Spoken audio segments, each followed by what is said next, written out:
Bien, muy buenas noches. Siento la demora, pero ya iniciamos. In nomine Patri et Filii Spiritui Sancto. Amen. Pater nostre, qui es in celis, sanctificetur nomen tuum, adveniat regnum tuum, fiat voluntas tua, sicut in cielo et in terra. Panem nostrum quotidianum da nobis hodie, et dimitte nobis debita nostra, sicut a nos dimittimus debitoribus nostris, et ne nos inducas in tentationem, sed libera nos a malo. Amen. Ave Maria, gratia plena Dominus tecum, benedicta tui mulieribus, et benedictus fructus ventris tui, Iesus. Sancta Maria Mater Dei, ora pro nobis peccatoribus, nunc et in hora mortis nostre. Amen. Gloria Patri et Filii et Spiritui Sancto, sicut erat in principio, nunc et semper, et in saecula saeculorum. Amen. Sancte Micaele Arcangelo, defende-nos in proelio contra nequitiam et insidias diaboli esto presidium. Impiridele Deus supplices deprecamur, tuque princeps militias celestis, Satana maliosque spiritus malignos, quia perditionem animarum pervagantur in mundo, divina virtude in inferno detrude. Amén. In nomine Patri et Filii et Spiritui Sancto. Amén.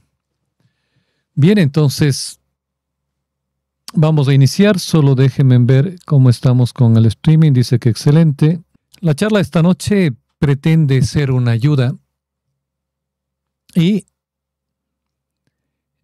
vamos a centrarnos en esta época que estamos viviendo y como muchos santos nos dijeron y nos dicen, vivimos realmente en un momento excepcional, créanlo o no. Es una vida cristiana en la tribulación. Y para esto es imposible reconocer como una fe verdadera aquella donde no se percibe vigilia ante el inminente retorno del Señor. Creo que ya hemos perdido esa vigilia, ¿no? Ese sentido de que Dios va a venir. El mal está por todas partes y no tiene fin. Todo empeora día a día. No creo personalmente que podamos seguir así por mucho tiempo más. Dios le ha dado al mundo una oportunidad tras otra y el mundo se aleja de él cada día. Voy a indicarles voy a compartir con ustedes un video. Por favor, me dicen si lo van a poder escuchar, ¿ya? We live in a world full of beauty, but also wounded by deep divisions. Sometimes religions, instead of uniting us, become a cause of confrontation. Give us your Spirit to purify our hearts, so that we may recognize what unites us, and from there, learn again how to listen and collaborate without destroying. May the concrete examples of peace, justice, and fraternity in religions inspire us to believe that it is possible to live and work together, beyond our differences. May religions not be used as weapons or walls, but rather lived as bridges and prophecy, making the dream of the common good credible, accompanying life, sustaining hope, and being the yeast of unity in a fragmented world. Amen. Bien. Esto creo que para el buen entendedor pocas palabras. El Vaticano sigue promoviendo la fraternidad universal de la Revolución Francesa. Esta fraternidad universal masónica, el falso ecumenismo y obviamente el indiferentismo religioso, condenados ya por la Iglesia. No, fuera de la Iglesia no hay salvación. La única religión que Dios estableció es la religión católica. Roma hoy por hoy sigue ocupada por modernistas, herejes, apóstatas y masones, enemigos mortales de la Iglesia. Pero lo que es problemático aún es que la mayoría de los católicos o de aquellos que se creen católicos no se dan ni por enterados, ya sea por falta de formación, indiferencia o tal vez corrección política, o por ese falso respeto humano, incapaces de percibir el cúmulo abrumador de evidencia que demuestra la realidad inaudita de la situación imperante en el ámbito eclesial, comenzando por quien funge como la máxima autoridad eclesiástica, que debería en teoría ser custodia y garante de la ortodoxia doctrinal. Pero no. Todas las religiones salvan, todas las religiones son el camino único, dijeron, que nos lleva a Dios. Pues si es así, empaquemos y vamos, que estamos perdiendo el tiempo en todas estas clases y en todas estas charlas. Mañana nos hacemos budistas y punto. Es este punto el que perturba en grado sumo la conciencia de los fieles, puesto que es de fe que las puertas del abismo no prevalecerán contra la Iglesia. Pero no quieren saber que solo será un remanente, es decir, un pequeño número de fieles, como dijo su Santidad Benedicto XVI, quienes perseverarán en la fe verdadera, y allí estará la Iglesia, no en los edificios. No puede, sin embargo, negarse la realidad, ni es razonable ocultar el sol con la mano, pero la mayoría de católicos lo hacen. Al fin y al cabo, nuestro Señor nos alertó sobre el engaño que falsos cristos perpetrarían en la antesala de su glorioso retorno, al punto de indicar que incluso los elegidos caerían en la trampa, recuerden, de ser esto posible. Mientras la gran apostasía se consuma en vivo y en directo, ante nuestra mirada atónita, observamos con dolor cuán pocos son los católicos dispuestos a abrir los ojos y a mirar la realidad de frente, dando público testimonio de la verdad contra viento y marea, sin temor al que dirán y llamando a las cosas por su nombre, le pese esto a quien le pese. Y es un llamado igual para aquellos buenos sacerdotes, que recuerden que se ordenaron para servir a la verdad, y no con miedo, que se quiten ese miedo que tienen o ese falto respeto. Están para servir a Cristo, que es la verdad, el camino y la vida. Lo primero que hay que tener en cuenta, en mi opinión personal, aunque urgiría convertirla en extensiva, es que vivimos un tiempo excepcional, un tiempo cuya complicación suprema ya iniciada exige máxima cercanía a Dios en la vida cotidiana, algo que tratamos de hacer todos los días. Ese es el punto de partida absoluto, la comunión de vida con Jesús. Pero es fácil decirlo y la cuestión no es decirlo, sino vivirlo. Y para vivirlo se necesita ante todo fe. Y la fe parece ser la gran desconocida de nuestra civilización, apóstata y extraviada. En este momento crucial de la historia resulta difícil reconocer como fe verdadera aquella donde no se percibe vigilia ante el retorno inminente del Señor. Habría que hablar solo de remedios de fe, que ciertamente de alguna manera anuncian a Jesucristo como Salvador y siguen una tradición popular, enmarcada en sentimentalismos y supersticiones, pero carecen de convicción porque les falta esa tensión expectante de las señales y signos que estamos viendo y viviendo del Evangelio que las vivifica. Es decir, una fe incompleta, diferente en cada parroquia, pueblo, ciudad y país, sin auténtica esperanza teologal, y por ello incapaz de resistir frente al reclamo de las utopías inmanentes tanto en el sector económico, político, social, religioso, ecuménico y sinodal. Esto no quiere decir que cualquier proclamación o querigma, como le llaman, desconocedor de las dificultades presentes, como la apostasía y el anticristo, sea necesariamente malintencionado. No, en absoluto. Será solo y desgraciadamente incompleto, y por ello irrelevante este tipo de llamadas. tampoco estará tan orientado con la Iglesia de siempre como algunos creen. Porque mientras en el pasado, antes del Concilio Vaticano II, era posible reconocer un tejido de alguna manera religioso y cultural unitario, ampliamente aceptado en su referencia al contenido de la fe y a los valores inspirados por ella, hoy ya no es así en vastos sectores de la sociedad y de la misma nueva Iglesia posconciliar, a causa de una demoníaca crisis de fe que afecta a un innumerable grupo de fieles. Recordarán que antes era posible estar en la China, Japón, Filipinas, España,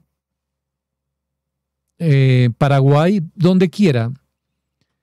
Y al ir a la iglesia sabíamos en qué parte de la misa estábamos y podíamos seguir completamente la misa, a pesar de que no sabíamos latín, muchos de nosotros. Pero había esa una iglesia católica en unidad de fe y unidad de rito. Pues bien, el Concilio Vaticano II ya no se considera un concilio más de la Iglesia para la multitud de sacerdotes y fieles, sino el tribunal interpretativo ante el cual deben comparecer todos los demás concilios. Es decir, si no lo ha dicho el Concilio Vaticano II, pues no existe. A mí me decían algunos obispos, no quiero que empieces con esas cosas antes del concilio. La Iglesia es desde el concilio para acá. Entonces, si es algo del pasado y se ajusta al vocabulario conciliar, puede permanecer. Si se resiste a dicho vocabulario, debe ser reinterpretado, reformulado o discretamente dejado de lado. Y es el trabajo demoníaco que hicieron con una gran cantidad de libros, no solo de libros, de misales, etc., en un centro que ya lo denunciaba Juan Pablo II en su tiempo, que estaba lleno de peritos, de expertos, donde cambiaron todos los textos preconciliares. Yo me encontraba con parroquias donde se promulgaba libros de Santa Teresa, de Santa Teresita, haciéndole decir lo que nunca ella dijo. Por ejemplo, que ella separaba, había en una ciudad un libro que me obsequiaron con muy buena fe, obviamente, este sacerdote, pero que hablaba de la posición Om en yoga que hacía Santa Teresa. Y otros libros maravillosos de la tradición que lo cambiaron para que incluya todos los pronunciamientos, o la gran mayoría, dependiendo del texto, de los escritos del Concilio Vaticano II. Es decir, cambiaron todo. Y hasta la Sagrada Escritura. No sé si se han preguntado ustedes, bueno, esto no es para, así no todos lo saben. Yo he hablado incluso con sacerdotes expertos, eruditos en Sagradas Escrituras que no sabían. No solo esto, sino que yo les había dicho que me digan cuál es la traducción literal, exacta, del Evangelio de San Mateo, capítulo 25, si mal no lo recuerdo, donde el Señor habla de los dones que dio a los siervos. Y al final, claro, dice, siervo malo, si sabías que yo soy estricto y que pido algo de los dones que doy, ¿por qué no guardaste el dinero en el banco para que me dé interés? Esa no es la traducción verdadera. Esa es manipulada. Porque realmente, y eso me lo han dicho los expertos, insisto, sacerdotes que dominan la Sagrada Escritura y varios idiomas, que la traducción no hay tal de banco. La traducción es trapeza y significa mesa. No es banco. Y luego, la traducción para interés no hay tal porque es tokoi, es fruto. Lo que Dios nos ha dado es unos dones para que demos fruto y nada que ver con los bancos. Entonces, como se imaginarán, lo cambiaron todo, lo deshicieron todo. Por eso es recomendable, obviamente, tener libros de antes del Concilio Vaticano II. Hacer lo opuesto que han hecho ellos, Cuando digo ellos es la élite, la iglesia profunda, dando órdenes. Por ejemplo, yo tuve acceso a una carta que llegó al monasterio de las Carmelitas en España, donde les ordenaban, y esa orden fue a nivel de todos los conventos, a que quemen todos los libros y documentos que sean antes del concilio. Por la gracia de Dios, pude rescatar con algún amigo varios libros muy buenos de antes del concilio, que igual ya en estos conventos estaban contaminados con libros de yoga y de ayuda personal, no sé cómo se llama esto de esos libros de autoayuda. Ya había una mezcolanza en los conventos, pero logramos rescatar buenos libros y gracias a Dios los tengo en mi librería. De ahí la importancia de tener este material antes del concilio, que nos va a servir crucialmente para nuestra formación. No es necesaria una especial perspicacia para ver la gran apostasía escatológica en esa profunda y demoníaca crisis de fe que está afectando a millones de personas. De hecho, quienes siguen sin poder leer los signos de los tiempos que se acumulan padecen ya una insensibilidad programada y característica demoníaca y no lo saben. Nuestra generación es específicamente llamada a escrutar el horizonte desde una atalaya cada vez más intensamente, como exhortaba el cardenal Newman en su cuarto sermón sobre el anticristo. Debemos escrutarlo todo. Los que no escrutan están definitivamente o en la luna o fuera de onda. Están viviendo un catolicismo que no es católico. Por nosotros solo resta rezar por ellos, y esa atalaya que necesitamos tan imperiosamente se levanta, no hay otros cimientos posibles, sobre una vida sacramental, eucarística y sobre la atención filial a las advertencias de María, reina de los profetas. La fe es un don precioso. Voy a colocar algo para que ustedes tengan en mente. La fe es un don precioso cuya fragilidad se revela especialmente cuando sufre el acoso despiadado de toda una maquinaria anticristiana, impulsada y defendida con herejías, apostasías, sacrilegios y lo que es más común, con un silencio aterrador por aquellos quienes tienen la grave responsabilidad de confirmar a sus hermanos en la fe.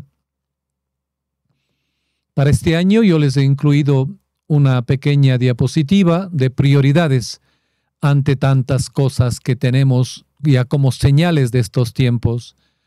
Lo que ven en pantalla no es único, hay muchas cosas más que podríamos apuntar, pero al menos tienen ustedes los pilares que nos guían y las prioridades en contra de todo esto que estamos viviendo. Entonces, insisto, sin fe no hay comunión auténtica, una comunión auténtica con Cristo. Y el aparato religioso de nuestras vidas se convierte en una ficción destinada a desvanecerse tarde o temprano. Y si ahora nos están bombardeando con cantidad de noticias sobre lo que están viviendo en el Oriente Medio, en América, tanto norte, sur y centro, ¿qué tiene que ver esto con la fe? ¿Por qué no nos dedicamos a pronosticar lo que va a pasar de aquí a una semana? De que si Rusia y China van a atacar a Estados Unidos, si Estados Unidos va a tomar Groenlandia, si va a tomar también México, Venezuela, y luego atacar a Irán. Porque eso nos fue advertido ya en el Santo Evangelio. Guerras y rumores de guerras, pero aún no es el fin. Además, los buenos observadores se han de dar cuenta que nos toman como unos imbéciles o idiotas por toda esa cantidad de noticias abrumadoras contradictorias unas a otras y que parece realmente un teatro de marketing muy bien realizado. Yo me gradué en marketing, esa es una de mis profesiones, y sé más o menos cómo se mueven los hilos y lo que se trata de hacer. Por eso en el canal trato de colocar algo objetivo, algo que esté comprobado, algo que tenga que ver realmente con la crisis que estamos viviendo y que puede tener una consecuencia práctica en nuestra fe. Pero no es necesario dedicarse tanto a eso porque vamos a divagar, vamos a suponer, vamos a caer en el ámbito geopolítico de las predicciones, que unas acertaremos, otras no. Pero mientras tanto vamos temblando porque no sabemos si creerle a Juanito, a Pepita o a Luis. ¿Quién tiene la razón? Y a veces cada uno de ellos aporta algo y coincide con algo. Pero lo importante es, a mi parecer, como hijo de la Iglesia, el reconocer los signos de los tiempos y que hay una profunda crisis de fe que afecta a muchas personas. Y eso es lo primordial para nuestra vida. Porque si nos cae esa bomba inmensa que ha hecho Rusia, pues no tenemos ningún problema. No vamos a poder hacer nada para evitarlo. Eso lo dice incluso Alemania. Que no hay tecnología para impedir el ataque con ese dispositivo ruso. Pero lo que sí debemos hacer es estar en gracia de Dios, que es lo más importante.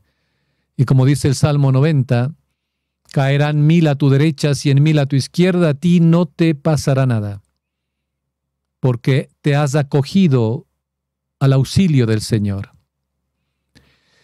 Ahora sí, lo que es de nuestra incumbencia y debería ser en esta crisis, esa cantidad de personas, familiares, amigos, etcétera, que siguen sin poder leer los signos de los tiempos que se acumulan cada vez más. Estos días de suprema vigilia en el desierto y en las catacumbas de las manos de María Santísima nos exigen como presupuesto básico, que algunos no acaban de entender, una jerarquía radical de prioridades. Sería inadecuado abnegarse en el trabajo, inmolarse en el matrimonio, desvivirse en la familia y en la parroquia, entregarse en la beneficencia y arriesgarse por la libertad y por la patria, ya que me atrevo a decirlo, toda esa benemérita atención está contaminada en su misma raíz, ya que en muchos casos, por nuestra cobardía, falsos respetos humanos y elocuentes silencios, hemos permitido que aniquilen nuestra fe que lo sostiene todo.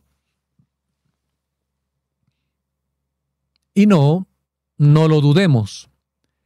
Hoy, la guadaña envenenada está cegando la hierba bajo nuestros pies y esto lo hace al menor descuido y sin ruido. Y muchos no se dan cuenta. El punto primero y básico de este programa que voy a compartir con ustedes, un programa de vida adecuado a la gran tribulación que estamos viviendo, es pues la preservación, o en su caso la recuperación de la fe si la hemos perdido. Ello requiere aplicar medidas de prevención básicas, personales y familiares. Es lo más importante que debemos hacer.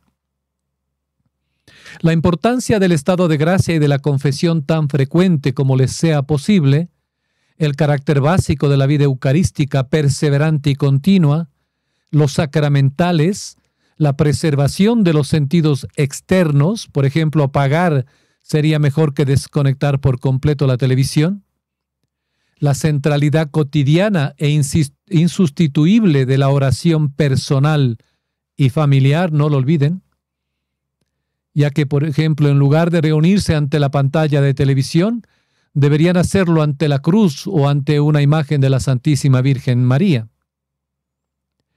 La adoración eucarística, donde se pueda, hay que hacerlo.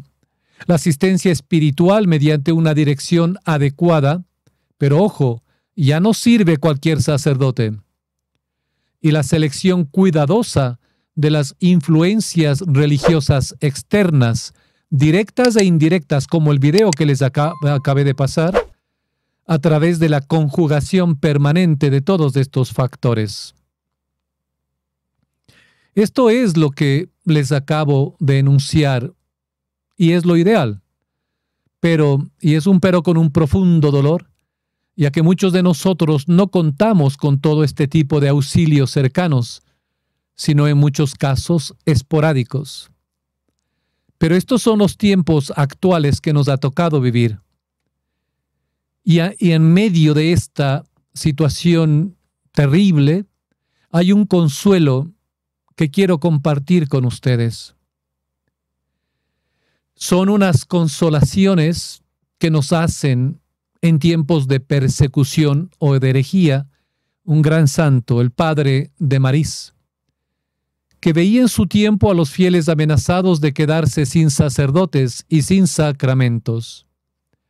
Inflamado de la caridad del buen pastor Jesucristo, aunque estuvo encarcelado, hizo escribir una carta, de la cual hoy solo tomo unos pequeños pasajes, por requerimiento de ellos y para su consuelo, que contiene una regla de conducta para nosotros, para permanecer en la fe católica, en la verdadera fe católica. Y dice, permítanme que les lea, abro comillas: mis queridos hijos, situados en medio de las vicisitudes humanas y del peligro propio del estallido de las pasiones, enviáis muestras de caridad a vuestro Padre y pedís una regla de conducta. Voy a mostrároslas y a tratar de llevar a vuestras almas el consuelo que necesitáis. Jesucristo, el modelo de los cristianos, nos enseña con su conducta lo que debemos hacer en los penosos momentos en los que nos hallamos. Ciertos fariseos le dijeron un día: «Aléjate de aquí, porque Herodes quiere matarte». Él les respondió: «Id y decidle a esa zorra, he aquí que estoy expulsando demonios y haciendo curaciones hoy y mañana, y al tercer día terminaré. Pero hoy, mañana y pasado tengo que seguir, porque no cuadra que un profeta muera fuera de Jerusalén». San Lucas capítulo 13. ¿Tembláis vosotros, mis queridos hijos? Todo lo que veis, todo lo que oís es atemorizador. Pero consolaos, se está cumpliendo la voluntad de Dios. Vuestros días están contados, su providencia gravita sobre vosotros. Amad a esos hombres que la humanidad presenta como bestias salvajes. Son instrumentos que el cielo utiliza para sus designios, y como un mar enfurecido, no traspasarán el límite prescrito contra las olas que oscilan, se agitan y amenazan. Cierro comillas.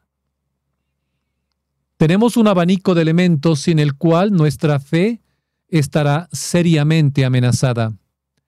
Es evidente que una somera explicación del contenido de este punto requiere varios programas, pero los vamos a ir analizando con ayuda de Dios en el programa del remanente, porque son pertinentes en cada caso.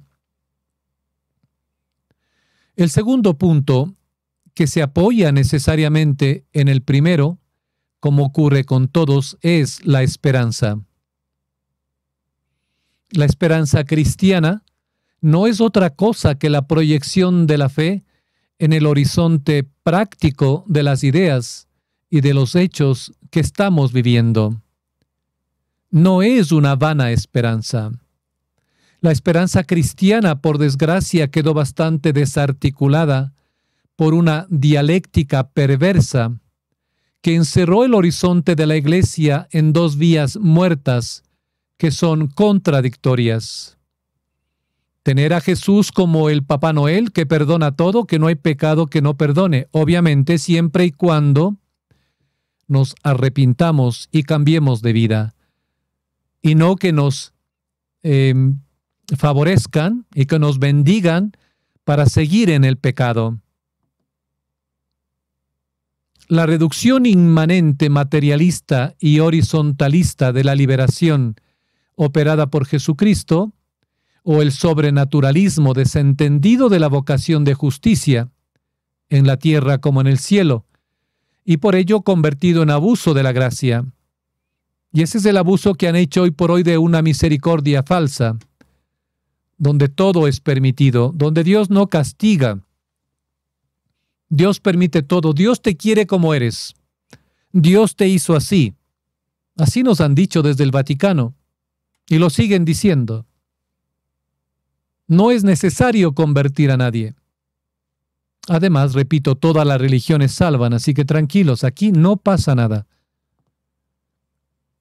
La vida cristiana en la actualidad padece una sed no reconocida pero abrazadora. ¿De qué? De verdadera esperanza, de la verdadera misericordia.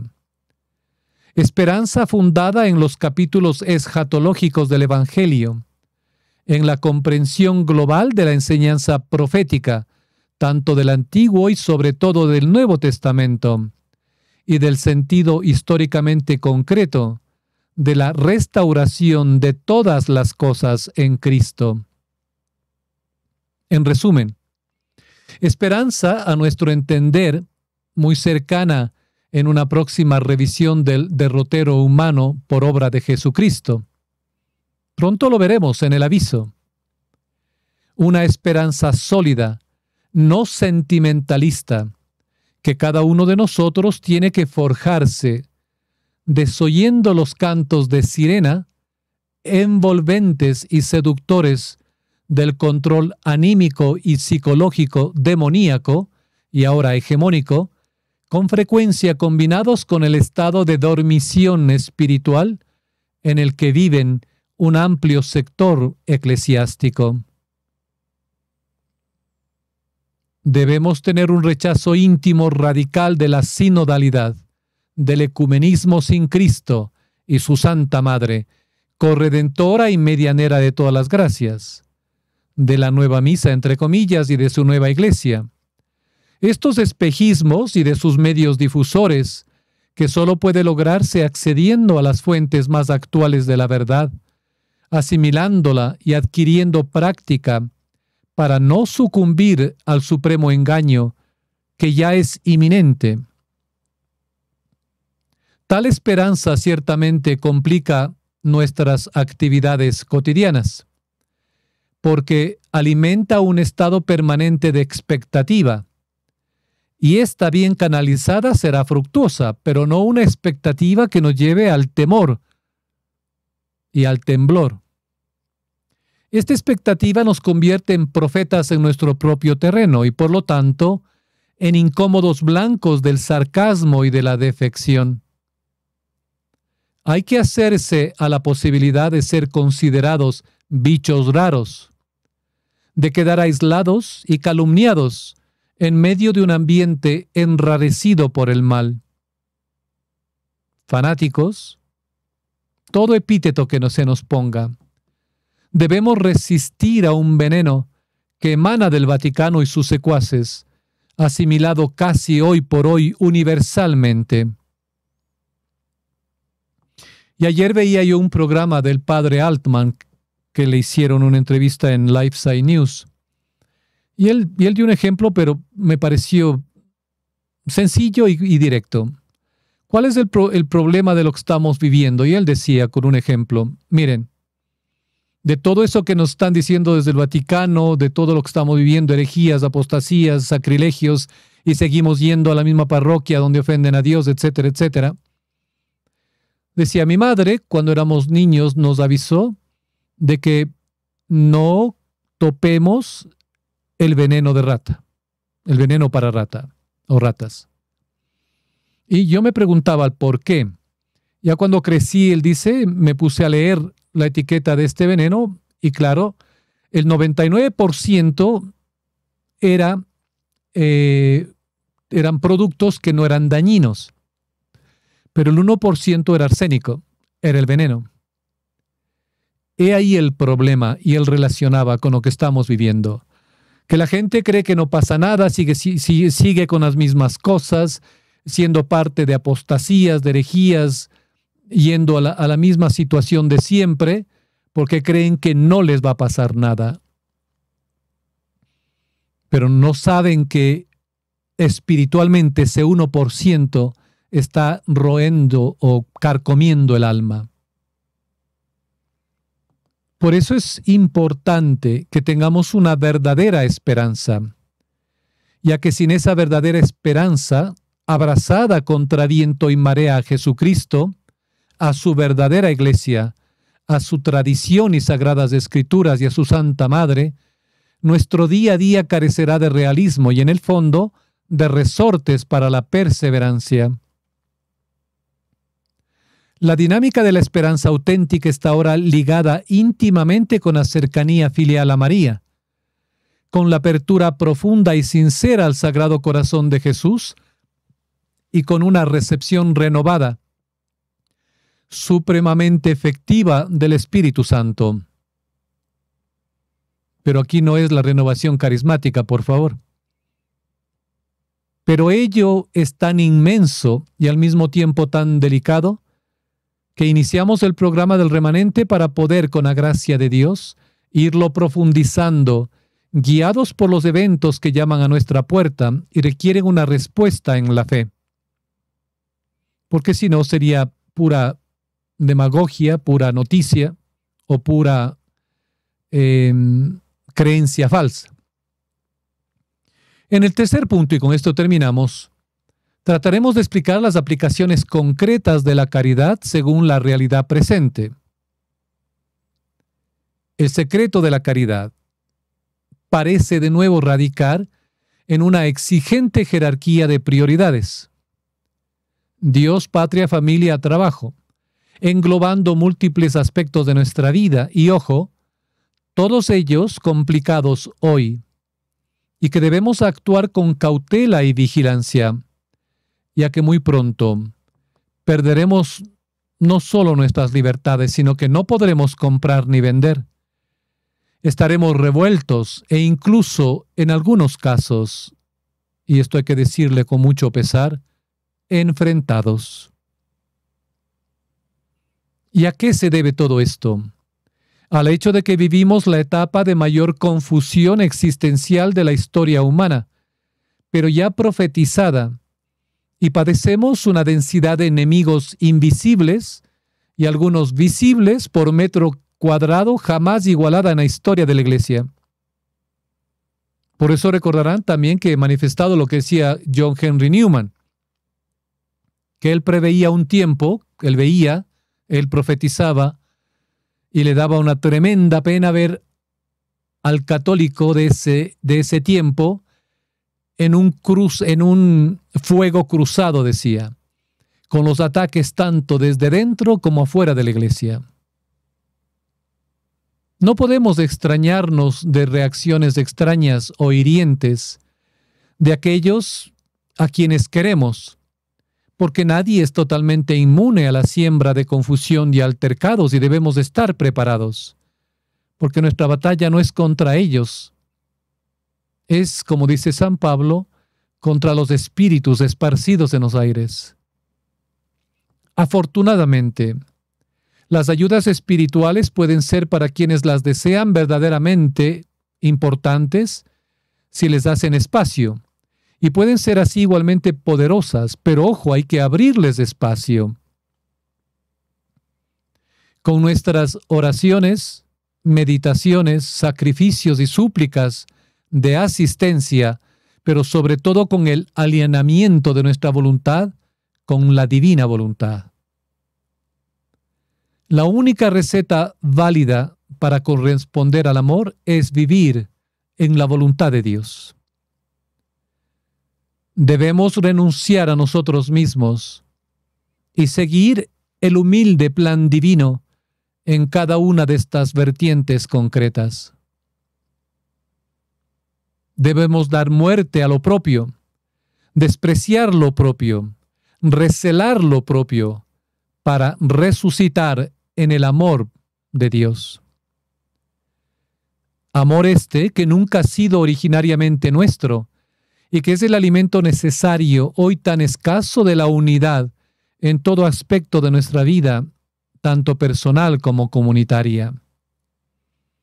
Pero ojo, el amor con mayúscula, que no tiene nada que ver con el falso barniz de autoendiosamiento disimulado que recubre la propuesta vital anticrística. Amor que duele, porque está hecho de frecuente renuncia. Renuncia a los amigos, a los familiares, a lo que nos es cómodo. El único bálsamo capaz de suavizar el paso brusco a una austeridad que hoy apenas inicia concretamente, y a veces lo hacemos, si no siempre, de mucha mala gana. Pero que muy pronto será obligada y dolorosa. Austeridad cuyos extremos ni siquiera podemos todavía imaginar, y que los iremos descubriendo en el remanente. Un programa que no es apto para pusilánimes. Hacerse alma víctima, tal vez hoy es el momento, en seguimiento del Señor para alimento de todas las inteligencias extraviadas. Aceptar el martirio blanco o el de sangre, según Dios lo disponga para cada uno de nosotros. Dios dirá en su momento. Pero qué difícil, ¿verdad? Imposible por medios o fuerzas exclusivamente humanas. Pero hermanos, debemos confiar a cualquier precio, pase lo que pase, en las promesas de asistencia de Jesús, y cogernos de las manos de su Santa Madre y de San José. Esa confianza probablemente sea nuestra única contribución efectiva al triunfo posterior de Jesucristo, de la verdadera Iglesia con Él, y no al margen de Él, y de la humanidad que no acepta la marca. Queda claro que este tercer y último punto merece también explicarlo, y con ayuda de Dios lo iremos desgranando en el remanente. Para concluir esta noche y dar paso a algunas preguntas si las hay, creo justo que nos hagamos una pregunta. ¿Estamos realmente preparados para la venida del Señor? Si todo lo que estamos viviendo no nos da un aviso de que su venida es inminente, ¿cómo estamos hoy? Porque no muchos, pero hay personas que con gran convicción dicen y creen que el Señor puede venir en cualquier momento, muy pronto, o al menos nos traerá el aviso y un gran castigo sobre el mundo. Hay casi un deseo de que esto ocurra. ¿O acaso las cosas que estamos viviendo a nivel personal, mundial y eclesial, que son peores que las vividas en tiempos de Sodoma y Gomorra, no motivan a alguien a pedir la venida de nuestro Señor ya? Y ese deseo tiene desde luego una base bíblica. El Nuevo Testamento se cierra en el Apocalipsis con unas palabras muy claras. Ven, Señor Jesús.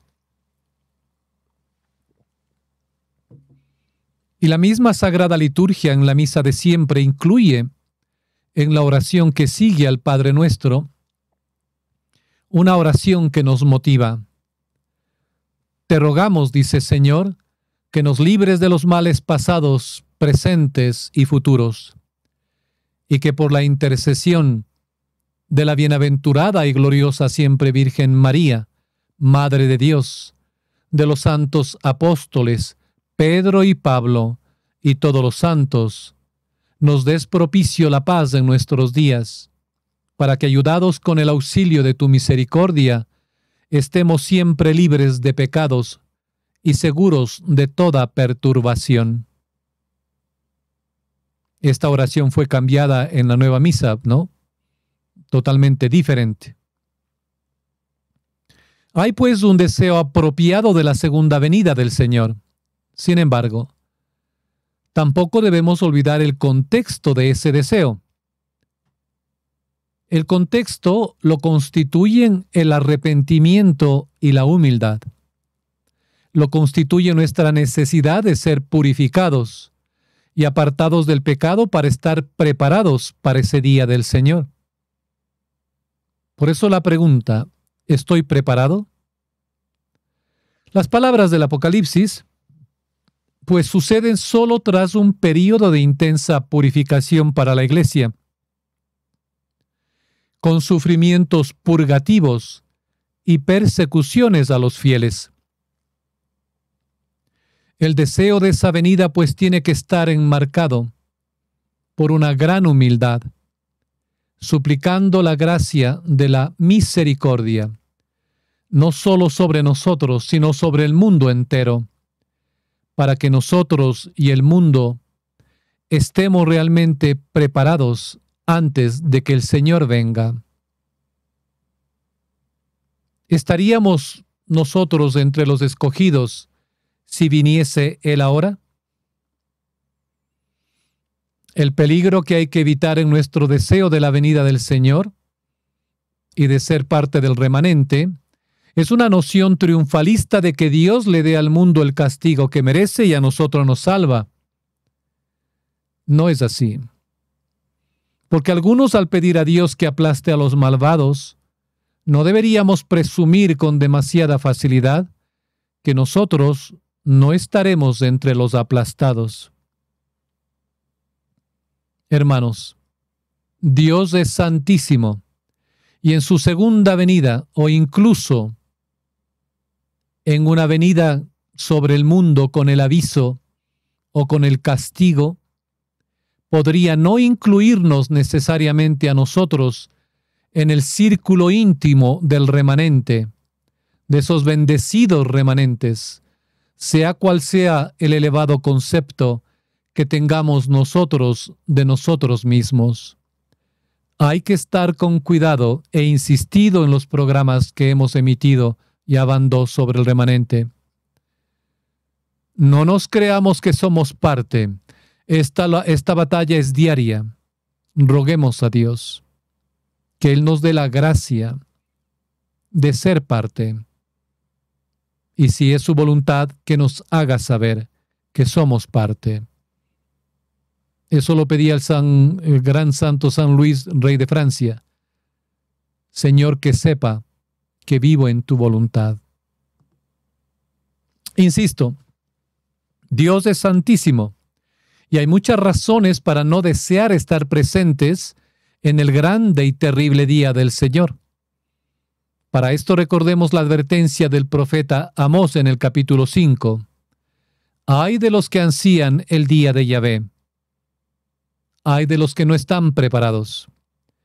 Para el cristiano es legítimo y obligado esperar a su Hijo Jesús, que ha de venir de los cielos, a quien resucitó de entre los muertos, nos dice la primera carta a los tesalonicenses. Pero recordemos que el contexto, arrepentimiento y necesidad de la gracia salvadora de Dios. No podemos creernos que estamos listos en ningún momento. Podemos pecar hasta el último momento de nuestra muerte. Así que hagamos una pequeña oración. Ustedes desde el fondo de su corazón y yo la voy a hacer desde acá. Sí, Señor, ven. Ven, no tardes. Pero por favor, prepáranos para ese grande y terrible día, el día del sobrecogimiento. Que tu Madre Santísima sea quien nos guíe hacia ti.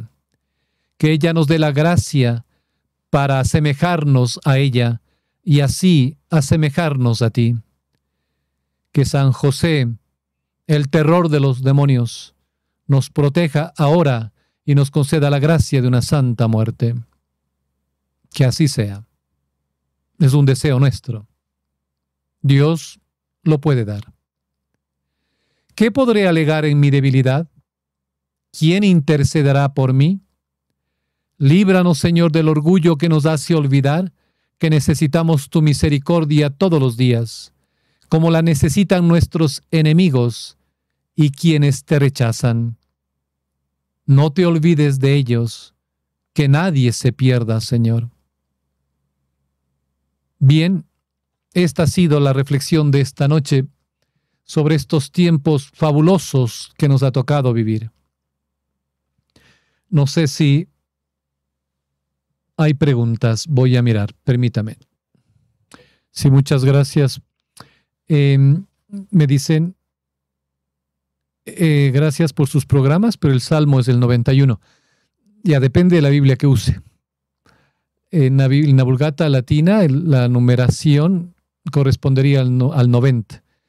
Si usted me habla de otras ediciones, sí, puede ser la 91. Bien. Por favor, me dicen, ¿es válida la misa virtual? No, no es válida. Y en esto creo que debemos tener una conciencia de algo bien claro. Nosotros no deberíamos ir a la Santa Misa para cumplir con algo solamente. Hay un precepto que hay que cumplirlo, obviamente, pero dadas las circunstancias, no estamos obligados. Ya la ley de la Iglesia nos dice que debemos comulgar al menos una vez al año en Pascua Florida. Eso es ley de la Iglesia. Aquellos que pueden ir a la Santa Misa todos los días, bendito sea Dios. Pero aquellos que no, pues lo hacemos cada vez que podamos. Pero la misa en televisión, en internet, realmente no es una misa ni válida, ni nos sirve para, vamos a decir, como para cumplir un precepto, no. Nos puede ayudar, sí. Por ejemplo, yo les comento personalmente, el día domingo yo tengo que hacer ciertas cosas, particularmente guardar archivos de toda la semana de trabajo de la misión, para que no se me pierdan, porque ya se me han perdido en algunas ocasiones. Trato de hacerlo eso en la mañana, después de las oraciones. Yo me levanto temprano, hago las oraciones, el Santo Rosario, las otras oraciones, laudes, etcétera, estoy listo. De ahí empiezo con eso, mientras voy viendo la Santa Misa en televisión. Yo frecuento la misa de la Fraternidad San Pío X en el seminario de Estados Unidos, que es maravillosa, todos jóvenes, y cantan precioso la Santa Misa. Entonces yo voy escuchando y particularmente, claro, me centro en el Evangelio, en la epístola del Evangelio, y luego en la prédica que da el sacerdote. Y me fascina estar en ese ambiente, pero de ahí me sirve espiritualmente, sí, en el sentido de que me llena algunos vacíos, particularmente en la prédica, y claro, el canto gregoriano enaltece el alma, es decir, la eleva. Pero de ahí que me sirva para algo más, como para decir, ya cumplí, no. Entonces creo que respondí a su pregunta. Bueno, hay varias preguntas personales de comunidades. Yo les recomiendo, miren, yo hablo con personas cercanas cuando estoy fuera en la misión. No se trata de que la comunidad tal o la comunidad tal cual o el padre tal sean malos. No estamos hablando de personas, estamos hablando de la situación. La situación requiere que nosotros tomemos medidas radicales. Por la gracia de Dios, a través de estos 23 años, yo he estado formándome, viviendo lo que realmente es la Iglesia, conociendo la profundidad, que todavía no termino, no vamos a terminar nunca, la belleza que es la Iglesia y el magisterio, etcétera. Pero claro, me he dado cuenta por la gracia de Dios que yo no puedo estar en esta, entre comillas, nueva iglesia con nuevo rito. Es lo que dijo Benedicto XVI, totalmente opuesta. Pero es una gracia que Dios me ha dado para mirarlo. No puedo recomendar a nadie que lo haga porque tiene que vivirlo.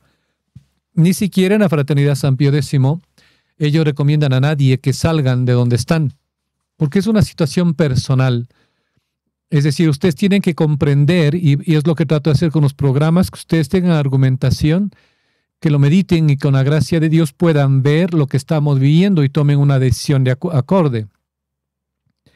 Hay peligros para la fe, sí, hay muchos, particularmente con lo que tiene que ver con el Concilio Vaticano II y todo lo que han hecho. Entonces, Es mi misión alertarles, exhortarles a que conozcan por ustedes mismos y que tomen la decisión con una mente formada, con una conciencia formada. Por eso el católico, ya Chesterton lo explicaba de una manera muy elocuente, decía, cuando vamos a la iglesia nos piden que nos saquemos del sombrero, pero no la cabeza. Es decir, la obediencia, decía él mismo, la obediencia es ciega, pero no es idiota. No podemos hacer cosas que van a matar el alma. No podemos ir a tal o cual parroquia si ahí están haciendo lo que no deben hacer. Entonces, cada quien tiene que mirar en el ambiente en el que vive y tomar la decisión radical. Son estos tiempos que estamos viviendo, ¿no? Es una exhortación a que sean verdaderos católicos, que amen a la verdadera iglesia, pero para eso hay que conocerla. Que amen la misa de siempre, conózcanla. ¿Cuáles son las argumentaciones? ¿Por qué la cambiaron? ¿Cuál fue el objetivo? Yo he hecho varios programas al respecto, particularmente de la liturgia, para que comprendan que fue una infiltración masónica cuyo fin era destruir la misa, que lo han hecho. Entonces, tomen la decisión que deban tomar, cuiden el alma, que es lo más importante. Porque, insisto, como el Father Altman en Estados Unidos decía, el 99% puede estar bien en la parroquia. Pero él no dijo esto, pero yo lo tomo con el ejemplo que él hizo sobre otra cosa, que es similar. Que lo que nos están dando es un veneno para rata. 99% aparentemente está bien, porque el fiel no conoce, nunca han visto los documentos del concilio, no saben que había una misa de siempre 1950 años atrás, etc. Lo único que conocen es lo que hay en la parroquia, entonces no pueden tomar decisiones porque no tienen con qué comparar si a los mismos sacerdotes se les ha ocultado, se les ha robado la historia verdadera de la iglesia, se les ha ocultado la tradición de la iglesia bajo penalidades, bajo prohibiciones. Ellos son víctimas igual que nosotros. Entonces no se trata de juzgar a ninguna comunidad ni a ningún sacerdote. No voy acá porque sea bueno o malo.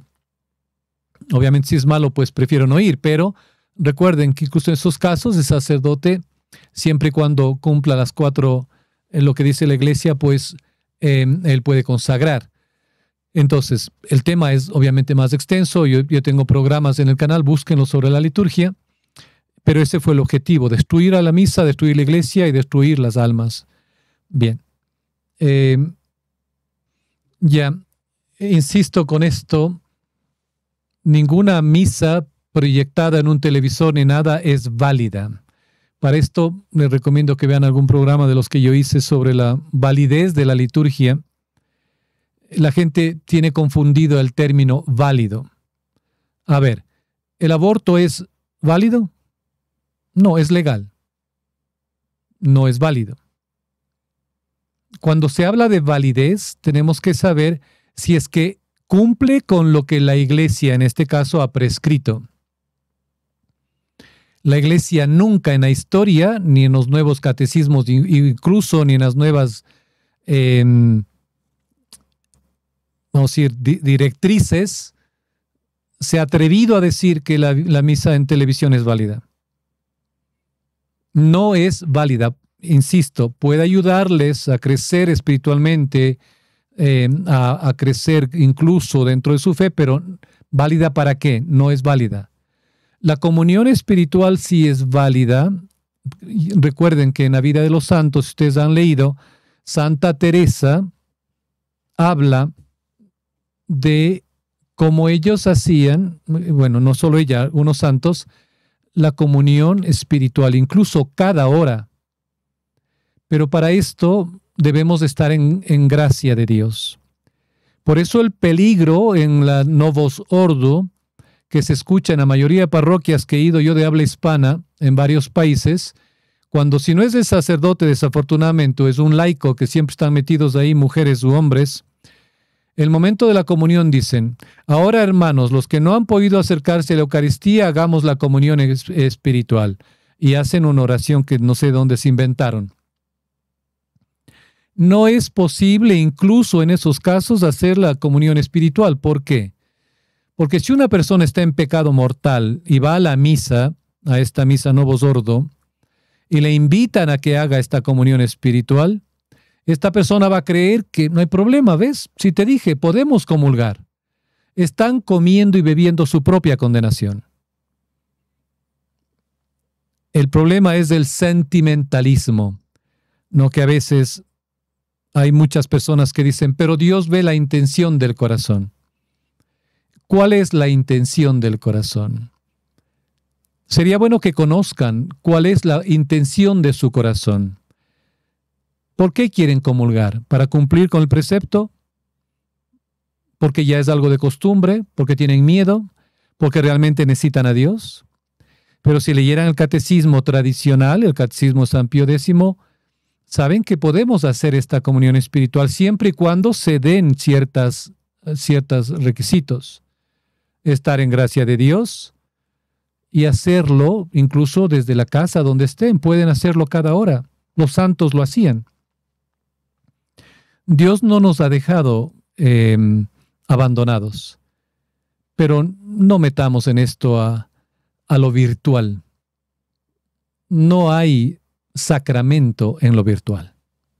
Bien. Qué tiempos tan difíciles, ¿no? No tengo solución ni para mí mismo ni para nadie. Lo único que puedo hacer es una recomendación. Hay muchos que estamos fuera del alcance de ir a la misa de siempre. Vayan donde estén yendo, en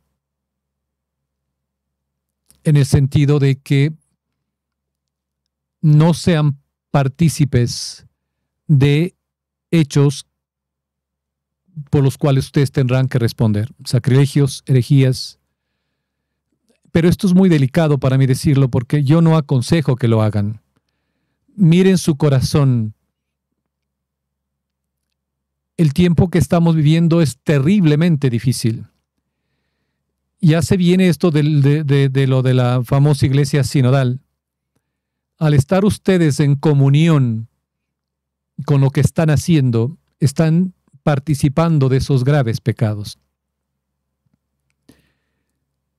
Recuerden lo que alguna vez hemos conversado con ustedes en alguna de las charlas. Ha habido pueblos enteros que no han podido ir a la misa por 20 años. Japón, por ejemplo. Polonia por tantos años con la guerra y persecuciones.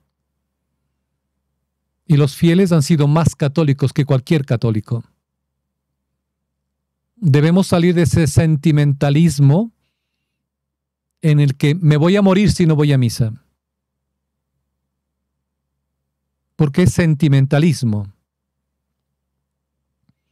San Ignacio de Loyola se privaba voluntariamente por meses de recibirle al Señor porque sabía su indignidad.